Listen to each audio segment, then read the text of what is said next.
എല്ലാവർക്കും നമസ്കാരം. അപ്പോൾ ഇന്ന് നമുക്ക് ബ്രേക്ക്ഫാസ്റ്റിനും ഡിന്നറിനും ഒക്കെ കഴിക്കാവുന്ന നല്ല സോഫ്റ്റ് അപ്പത്തിൻ്റെ റെസിപ്പി ആട്ടോ ഇന്നിവിടെ ഷെയർ ചെയ്യാനായിട്ട് പോകുന്നത്.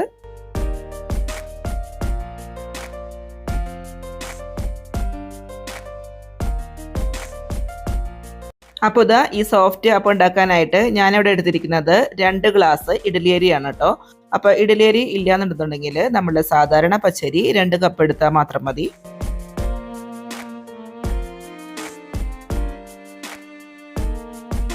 ഇനിയിപ്പോൾ നമുക്ക് ഈ അരി നല്ലപോലെ കഴുകി കൊണ്ടുവരാം. അപ്പോൾ നല്ലപോലെ കഴുകി വൃത്തിയാക്കിയ ഈ അരിയിലേക്ക് നമുക്കിനി 1 കപ്പോളം ചിരകിയ തേങ്ങ ചേർത്തി കൊടുക്കാം. അതേപോലെ 1/4 കപ്പ് ചോറ്. അപ്പോൾ വെള്ള ചോറ് എടുക്കാനായിട്ട് നോക്കാട്ടെ. അപ്പോൾ നമ്മുടെ അപ്പത്തിന് നല്ല വെള്ള കളറിൽ തന്നെ ഇരിക്കും. മട്ടരി ആണെന്നുണ്ടെങ്കിൽ ഇത്തിരി കളർ വ്യത്യാസമൊക്കെ വരും. ഇനി നമുക്കിതിലേക്ക് ഒരു 3 ടേബിൾ സ്പൂണോളം പഞ്ചസാര ചേർത്തി കൊടുക്കാം.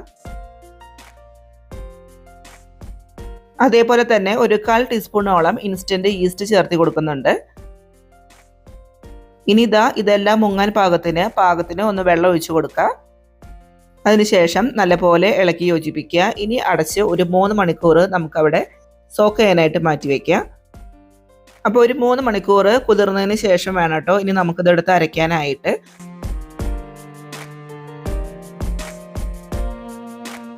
അപ്പോൾ 3 മണിക്കൂറിന് ശേഷം തുറക്കുമ്പോൾ പാകത്തിന് കുതിർന്ന് കിട്ടിയിട്ടുണ്ടാവും കേട്ടോ. പിന്നെ ഉണ്ടല്ലോ ഒരു 2 നാളികേരത്തിൻ്റെ വെള്ളം ഉണ്ടെന്നുണ്ടെങ്കിൽ നമുക്ക് ഈ പച്ചവെള്ളം അങ്ങ് ഒഴിവാക്കിയിട്ട് ആ നാളികേര വെള്ളത്തിൽ ഇത് കുതിർക്കാനായിട്ട് വെച്ചാൽ മതി. അതേപോലെ തന്നെ ഈസ്റ്റ് ചേർക്കേണ്ട ആവശ്യമില്ല. ഇനി മിക്സിയുടെ വലിയ ജാറിലേക്ക് 2 പ്രാവശ്യമായിട്ട് നമുക്കത് നല്ലപോലെ പേസ്റ്റായിട്ട് അരച്ചെടുക്കാം. ഒട്ടും തരി പാടില്ല, നല്ല സോഫ്റ്റ് ആയിട്ട് വേണ്ടിട്ട് അരച്ചെടുക്കാനായിട്ട്. അപ്പോൾ നമ്മൾ കുതിർത്തി വെച്ചിരുന്ന് പാകത്തിന് വെള്ളമൊക്കെ ഒഴിച്ച് നല്ലപോലെ അരച്ചു കൊണ്ടുവരാം.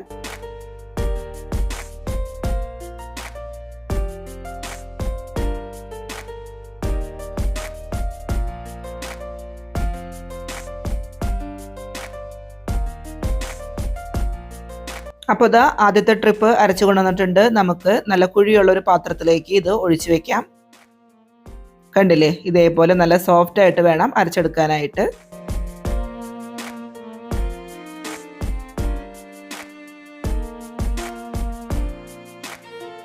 ഇനി നമുക്ക് ബാക്കിയുള്ളതും കൂടി നല്ലപോലെ അരച്ചു കൊണ്ടുവരാം.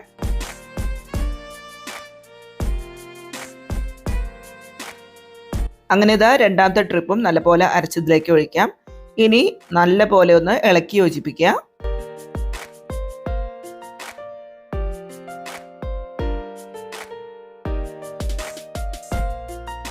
നല്ലപോലെ ഇളക്കി യോജിപ്പിച്ച ശേഷം നമുക്കിത് മൂടി മാറ്റി വയ്ക്കാം. ഇവിടെ ഇപ്പോൾ ഒരു 3 മണിക്കൂർ എടുത്തോട്ടോ ഇതൊന്ന് പൊങ്ങി വരാനായിട്ട്. നല്ല തണുത്ത ക്ലൈമറ്റ് ആണ്. അപ്പോൾ ക്ലൈമറ്റ് അനുസരിച്ച് 1.5-2 മണിക്കൂറൊക്കെ എടുക്കും.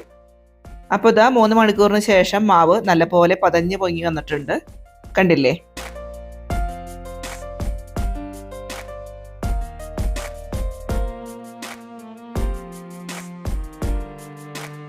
അപ്പോൾ മാവ് നല്ലപോലെ പതഞ്ഞ് പൊങ്ങി നല്ല സോഫ്റ്റ് മാവായിട്ട് നമുക്ക് കിട്ടിയിട്ടുണ്ട്. ഇനി ഇതൊന്ന് കൂട്ടി ഇളക്കി യോജിപ്പിക്കുക. ഇതിലേക്ക് ഇനി ഒരു 1/2 ടീസ്പൂണോളം ഉപ്പ് ചേർക്കുന്നുണ്ട്.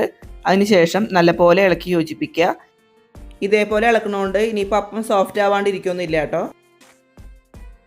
നല്ല സോഫ്റ്റ് അപ്പം തന്നെ ഉണ്ടാക്കാം. ഇനിയിപ്പോൾ വെള്ളം പോരാന്നുണ്ടെങ്കിൽ പാകത്തിന് കുറേശ്ശെ വെള്ളം ഒഴിച്ചു കൊടുക്കുക. എന്നിട്ട് ഈ ഒരു രീതിയിൽ മാവ് ലൂസാക്കി എടുക്കുക. ഇനി നമുക്ക് സ്റ്റവ് ഓൺ ചെയ്തിട്ട് അപ്പത്തിൻ്റെ ചട്ടി വെച്ച് കൊടുക്കാം. വലിയ ഫ്ലെയിമൊന്നും വേണ്ട, മീഡിയം ഫ്ലെയിമിലൊന്ന് ചൂടായിക്കോട്ടെ. ഇനി നമുക്കതിലേക്ക് ഒരു കയ്യിലാണ് കേട്ടോ ഞാൻ മാവ് കോരി ഒഴിക്കുന്നത്. ഇനി ഒറ്റ റൗണ്ട് ഇതേപോലെ നമുക്ക് മെല്ലെ ഒന്ന് ചുറ്റിച്ചെടുക്കാം. ഒറ്റ റൗണ്ട് ചുറ്റിച്ചാൽ മതി. ശേഷം നമുക്ക് അടച്ച് വെച്ച് ഫ്ലെയിം ഒന്നും കൂടി കുറയ്ക്കുക. ലോ ഫ്ലെയിമിലാക്കിയിട്ട് വേണം നമുക്കിത് കുക്ക് ചെയ്തെടുക്കാനായിട്ട്. ഒരു 2-3 മിനിറ്റിനുള്ളിൽ നമുക്ക് അപ്പം നല്ലപോലെ വെന്ത് കിട്ടും.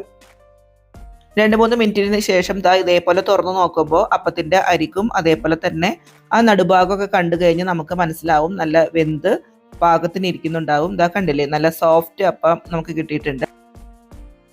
അപ്പോൾ ഇതേപോലെ നമുക്ക് ഓരോ കയ്യിൽ കോരി ഒഴിച്ചിട്ട് ജസ്റ്റ് മെല്ലെ ഇതേപോലെ ഒരു റൗണ്ട് ചുറ്റിച്ചെടുക്കാം.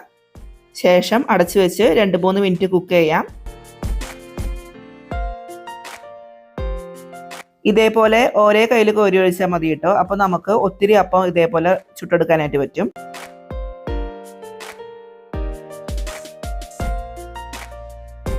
അപ്പോൾ അടുത്ത അപ്പം ഇവിടെ ചുട്ട് കഴിഞ്ഞു. കണ്ടില്ലേ, അരികൊക്കെ നല്ലപോലെ ആയിട്ടുണ്ട്. അതേപോലെ തന്നെ അപ്പത്തിൻ്റെ നടുഭാഗമൊക്കെ നല്ലപോലെ വെന്തത് നമുക്ക് കാണുമ്പോൾ മനസ്സിലാവും കേട്ടോ. അപ്പോൾ അടുത്തതും നമുക്കിതാ ഇതേപോലെ എടുക്കാം. നമ്മൾ നല്ല വെള്ള ചോറാണ് കേട്ടോ അരയ്ക്കാനായിട്ട് ചേർത്തത്, അതുകൊണ്ട് തന്നെ അപ്പം നല്ല വെള്ള കളറിൽ കിട്ടിയിട്ടുണ്ട്. നല്ല സോഫ്റ്റ് ആയിട്ടുള്ള അപ്പം നമുക്ക് ഇതേപോലെ നിറയെ ചുട്ടെടുക്കാം.